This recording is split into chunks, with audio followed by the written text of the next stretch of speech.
Hello, and thanks for clicking on this video. Okay, the main thing that I absolutely loved about Love Game in Eastern Fantasy and the drama A Love Story of Oil Paper Umbrella, there's two things that made me love both of them. And that is the relationship between the main characters and why, for lack of a better word, the foundation of the story. Okay? In both of these dramas, there was a lot of major things that I actually did have a problem with. A lot of them had to do with secondary characters, and in the Paper Umbrella, the ending of the drama. And also in Paper Umbrella, there was a little bit with the main characters, but I want to get more into that because this is what I say. It's the way that the main characters treated each other. And this, I mean, in Love Game, I mean Zuchi and Yao Yao. And in the Oiled Paper, I mean Feng Yi and Ji Zhao. And it's also the way this is the setup, okay? Because in so many dramas, if you've heard enough of my videos, you know, because they've up and decided that a guy and a girl protect each other in exactly the same way, so because he's using actual power and physically, like, protecting her, she has to do it the exact same way for him. And this is actually not true. Men and women have different ways of protecting each other. We have different strengths. We have different abilities. And like when you get a story like A Love Story Oiled Paper Umbrella and a story like Love Game in Eastern Fantasy, pay attention. Because the guy is protecting the girl like a guy does, and the girl is protecting the guy like a girl does. There is something completely different about the dynamic of the relationships in these two dramas. And relationships in dramas like Moonlight Mystic, which is extremely common, of all the stories that I end up hating. And this is a big reason why. So, getting back to these two. Love Story of Oil Paper Umbrella and Love Game in Eastern Fantasy. My gosh, the names of these dramas. It is beautiful. The relationship between the main characters is beautiful. And it's partially because of the characteristics of these characters and how they interact with each other, and also the foundations of the story as a whole. Because, like, Love Game in Eastern Fantasy. One of the funny things is, the two main actors in this one are the same two main actors that played in, what was it called, Moonlight? And I hated it in Moonlight. I hated their relationship. I hated the girl. And I can't remember which video it was, possibly in the I Hate You All video, I explained why. And Love Game is basically the exact opposite. Okay, one issue that I had was, you know, I do have to say one problem is the fact that this is like just being pulled into a fictional story, okay? And usually I do not like that concept at all. Because watching a story where a real human being is falling in love with a fictional character is like disturbing. You need help. But then, like, their solution to this, because even the people that write the story knows that this is not okay, they have to, like, I've noticed lately, they keep, instead of saying, like, you know, pulled into a story, it's like, actually, though, it's like a parallel world. So is this a parallel world that already existed that somehow an author of a story managed to write a story that exactly mirrored it? Or are you claiming that a human being somehow created human beings? Because that is beyond messed up. And then on top of that, they're also falling in love with the characters they created. Again, you need help. This is all messed up, okay? All of it's messed up for, like, multiple reasons. But this is why I usually, like, it's become a thing lately. I've been looking at the dramas that are coming out lately, and it seems like everything, because the world in general has become literally obsessed with parallel worlds, and I'm sick of them. Again, I've said it before, if you want a video on why I hate parallel worlds and exactly what I mean by parallel worlds, and why I hate them and I'm sick of them. A separate video. But yeah. I am really tired of the showing up, and even in the drama Kiss That Kills, it was perfectly fine as a time travel drama. They did not need to suddenly change their mind and make it a parallel world. But anyway, Love Game. Okay, at least in Tiger and Rose, my biggest issue, and yes, I'm going to be referencing other stuff because I need to. Bear with me. Tiger and Rose, the problem is I hated that drama because the girl supposedly got pulled into her own story. And I got so fed up with her because this is supposed to be her story. She is supposed to know these characters because she created them. And yet, the further it goes in the story, the stupider she is. And I mean legit stupid. There is no other word for it. If I got pulled into my own stories, and I knew my character, for one thing, like, she obviously does not know her own characters. She must have had this much of an idea of a background profile and whatever on them, had no rounding out whatsoever, claim you know your character so well. She obviously didn't. She was such an idiot in that drama. Like, that was the most insulting thing, period, about that drama, was the fact this was supposed to be her story, and this is how she's responding to it. Like, idiot. She can't even tell that her own character is not acting like her own character. The further it goes, the more not like her character he's acting, and yet she continues to be like, oh, I know him so well that I know exactly what's going on. No, you don't, girl, because guess what? This is not your character, and you can't even tell. Like, so I hated that one. But in Love Game, she doesn't get pulled into her own story. Her favorite author wrote this story. And this is the strongest, one of the two main strongest, well done things about this drama that made me actually love it, was the fact that they so clearly defined and told you and explained exactly what's going on. So never once in the entire drama were you questioning what was actually happening. They very clearly filled out the lines for you and didn't leave anything ambiguous or weird. They explained everything, they set everything up, and they told you what was going on. Not entirely positive you can, like, just ignore the secondary couple. I didn't like them. I had tons of issues with them, so just don't go there, okay? I'm talking about the story as a general, and specifically, like, with Zuchi and Meow Meow especially. These are the things that I loved about it. Now, why?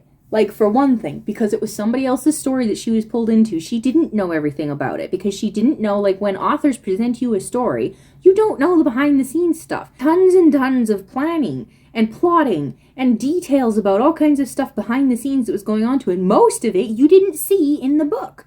Because, like, you know, it's like the foundation of a house. When you're living in the house, you can't see the foundation, but you know it's there because your house is solid. That's a well-done story. It has a solid foundation, whether you can see it or not. A lot of the time you don't need to see it, but it has to be there. And if it's not, everything is shaky and weird and falling apart, and it's unstable, and it's terrible. So, like, with this story, she only knew what the author had presented. And on top of that, like, at first I was slightly confused, but it did explain. Like, it showed you throughout the beginning. She's getting distracted. She's getting pulled away from it. Suddenly she has to go to work when she was supposed to be able to stay home. So, like, I didn't realize that she was literally skipping chapters because she told me this is her favorite author. I'm like, favorite author? You've been waiting for this book forever and you're actually skipping chapters? Okay. But it did kind of explain why, and okay, that makes sense. She wasn't paying attention very much to certain characters because either they were secondary characters that you didn't really need to pay that much attention to if you're just reading the story, and or there were literally chapters and arcs of it that she didn't have much time for, or she was in the middle of getting distracted because people were bumping into her on the bus or whatever. So there were things that she missed in the story. So when she gets pulled into the story, there are some things she knows, some things she sort of knows, and some things she's like, crap, I don't know because I missed this. So it all plays into how she's reacting to things and when and why she is able to do some things, but why she can't handle other stuff or predict or whatever other stuff. And then, we'll get there, there's other things going on. So that's part of the whole setup of what's going on when she first gets pulled into her. Then, it also sets it up very clearly with these rules where they're like, okay, you have to do this. You've been pulled in here and now you have to do this. She's like, I don't wanna. This is messed up. She tries to leave, and it makes it very clear that it is absolutely impossible for her to leave. Like, she tries to leave more than once, and it makes it very clear she can't leave. She has to do this. So she starts doing this. And the thing is, it also jumps her in the middle of this point of the story, not here. So her character, the character that she's put into, is already established as someone that, for instance, Yuxi is already suspicious of because she's already done certain things and because his character is just like that at the beginning. He's just suspicious by nature. But so it already set that up. And then because the game is forcing her to continue and do certain things that she's not purposefully wanting to do, but her character, like, again, there's a second point and a third point. Is there 3 different times where she tries to deviate and do something completely different and it won't let her. She tries and it won't let her. It's forcing her to do these things, which is making Yuxi dislike her more and more, and it's not really her fault. So it's like, that happens right near the beginning, and it's set up that way. So this is something that I highly appreciate, setting things up, and it's the same thing that the paper umbrella did. It's the setup that they set up for you. They very firmly and clearly specified exactly where the foundation is and what is going on. Like, you could hear her thoughts, because she's the one playing the game, so you know exactly what she's thinking and why she's thinking it. You know. And also at this point, it's at the beginning where she's trying to find her feet, and why would she care about Yuxi? He's not someone that she's supposed to like or care about. He's just a side character, and in fact, this one is really weird, where it's like, for once, they set someone up as something, and then he walks on screen, and in many ways, he's worse than what they said. More evil than what they said. Because, I mean, wow, dude. When it comes to the demon hurting your sister, okay, it's a demon and you set it up, they must die, whatever, kill it. A human being hurts your sister and you turn around and kill her? Gosh, wow, he's worse than they said he was. And it's really, it's interesting how they somehow managed to turn that into a comedy. Like, usually stuff like someone literally killing someone over and over and over again, I don't find that funny. But because of the setup of what's going on and how it's going on, it was actually really interesting. Because it was showing you so much about her character and about his character and about the relationship that's happening here. It was actually interesting. Not usually in favor in that. But because of the setup, because of the very clear setup, and I absolutely loved, one of my favorite things about this drama was the percentage that kept being shown and the fact that they stopped showing you that percentage. Because here's the thing. With all the stuff she does know, there comes a point where this is actually now wrecking the story if she knows too much or she's too prepared for much or thinking too much or whatever. Stuff is not happening naturally anymore. So they found some really, really interesting and intriguing ways of setting things up for you and then kind of quietly slipping that away so that you can just like, oh wow, we're entrenched in this now and we're like going with it. And this is like, ooh. And then you're like, hold on, all of that disappeared, and what really happened here, and how do we do, and it all comes back, and then like whatever. Like, it was so well done. That percentage thing and how it shows you the ups and downs, because that's how relationships often go when you're building them. Once there comes a certain level of trust and a certain level of understanding and whatnot, things are a lot more stable. Like, in actuality, in real life, it takes something pretty big. If you actually do love someone, especially romantically, if you actually do love them that much and trust them that much and respect them that much and all the rest of that, if that actually is really there, it actually takes something pretty big to get in the way of that.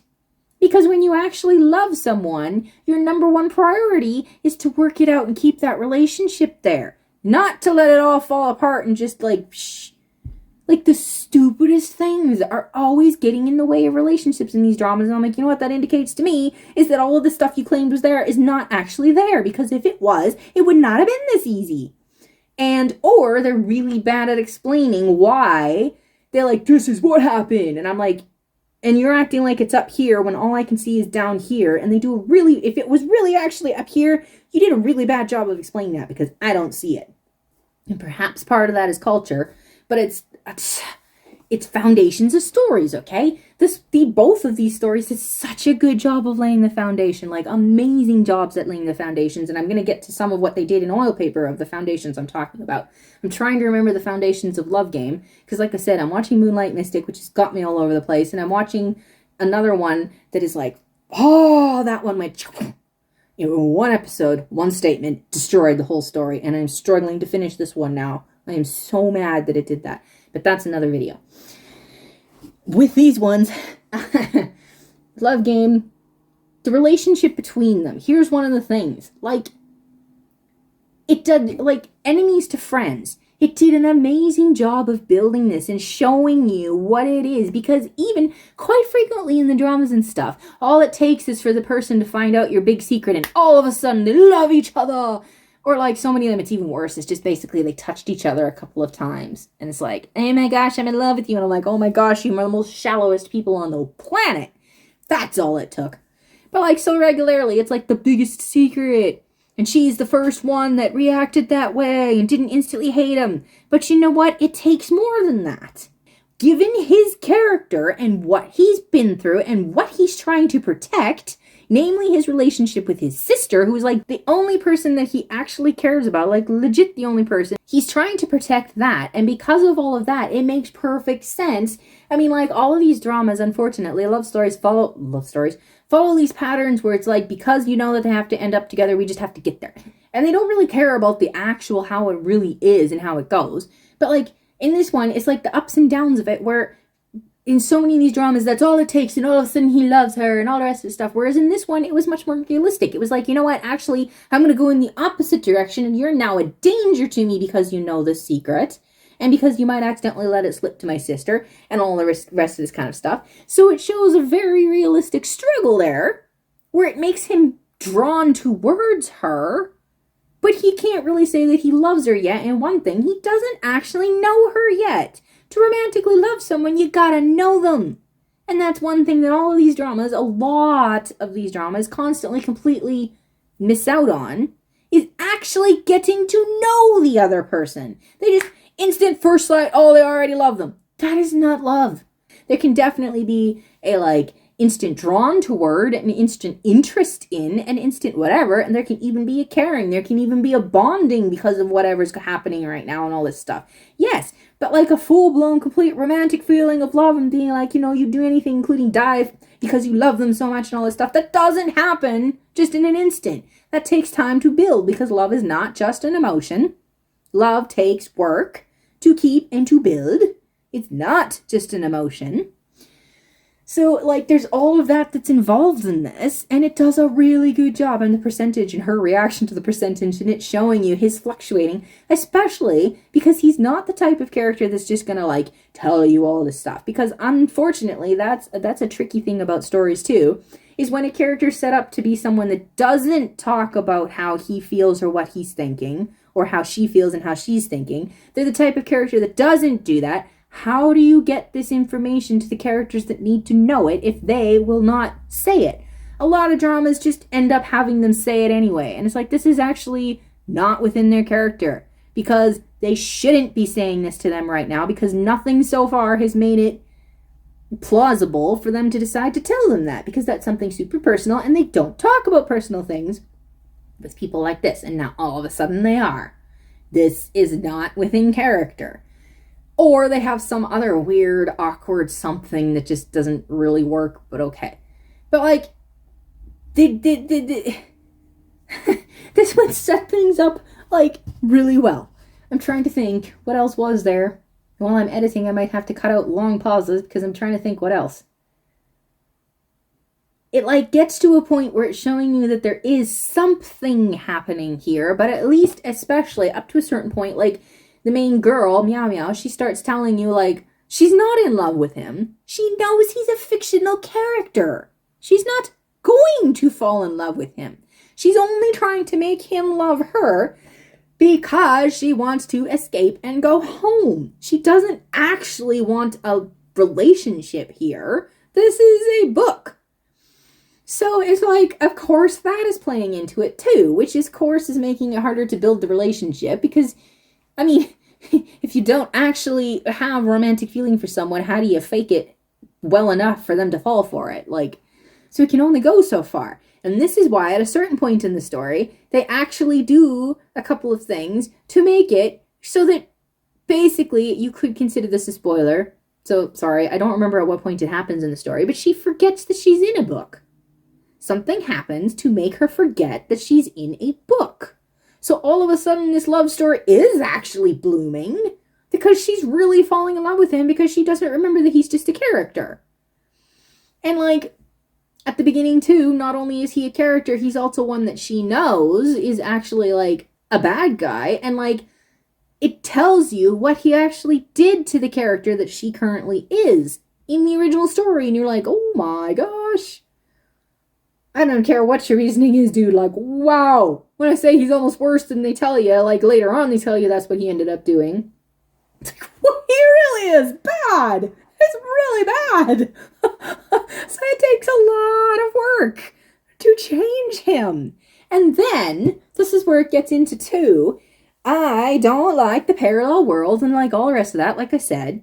But then, this one, the reason why, like, I literally, it was coming out and I was not intending to watch it because I don't like these stories where someone goes into a story, whether it's a game or a book or whatever. I don't like it for multiple reasons, like what I already said. But in this one, like, by the time, like, it finished airing, and then I was reminded that it was a thing, and because I do really like this actor, even though it turns out most of the stuff he's been in, I ended up hating it. He picks all the wrong dramas, dude. But, like, I checked the ending, and I was like, if this is how it ends, maybe. So I decided to go ahead and watched it, and see, here's the thing. If you don't want to hear about the ending, then maybe you don't want to hear about this part. But here's the thing. The way they did the ending, it was really interestingly done, where you're like, I don't really like the fact that she wakes up at her desk, where it's like, this literally looks like she wasn't actually even pulled into another world. It looks like she just fell asleep and had a dream. So it wasn't even, like, it wasn't even into a book. It wasn't even into a parallel world. It was just a dream. And you're like, really? This is, like, even more insulting than a parallel world or a book or whatever. Just a dream? But at the same time, you know it's not, because of, in my mind, the way I ended up taking it, and I hope it's not just me, like, in a delusional whatever, I'm pretty sure that even the story was telling you, because of what happened at the end of it for Yuxi, what happened when they climbed the stairs, what happened, like, all of a sudden she wasn't even in the picture. It just focused on him and what happened with him and who he's talking to and what they're talking about and everything that happened even when he willingly fell off the cloud.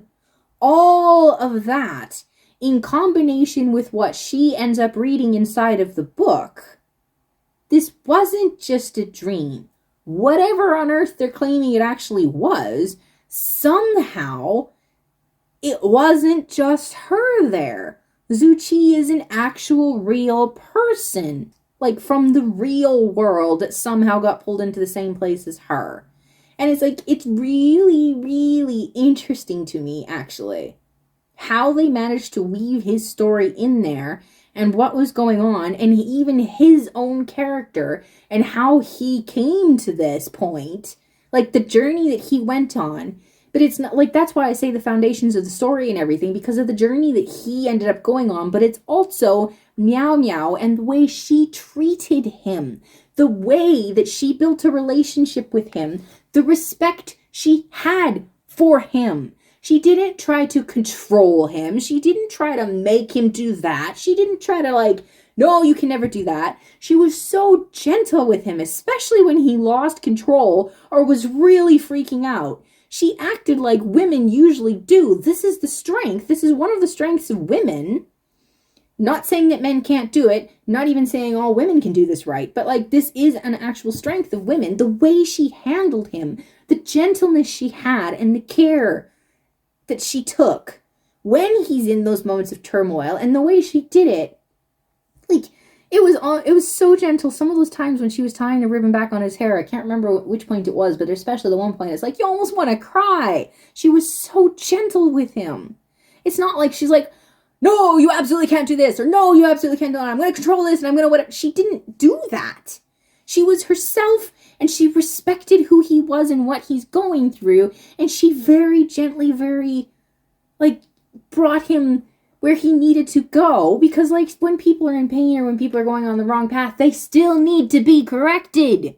If something wrong is happening, they still need to be corrected. You can't just let them go and whatever, but you also can't force them along and whatever. There's a right way to do it and a wrong way to do it. And the way they treated each other and, like, the things they allowed each other to do and the growing that took place because of the support and encouragement that they gave each other in their own unique ways was so beautiful.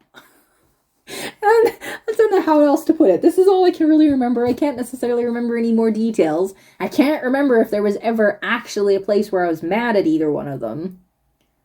From off the top of my head, I cannot remember ever being mad at either one of them. Even Meow Meow, I don't remember being mad at her for anything. Like I say, the secondary characters, don't even go there. I don't like them. They're more of a stereotypical, I hate practically everything about that. Okay, well, I suppose there was the one part where I was mad at both Zichu and Meow Meow, and it's more like I said, I don't really want to talk about what I actually didn't like in the drama because it's just too much. I just want to talk about what I loved in these dramas, and that's the thing. So now moving on to a love story of Oiled Paper Umbrella, because the thing is, like, it's a lot of the same thing.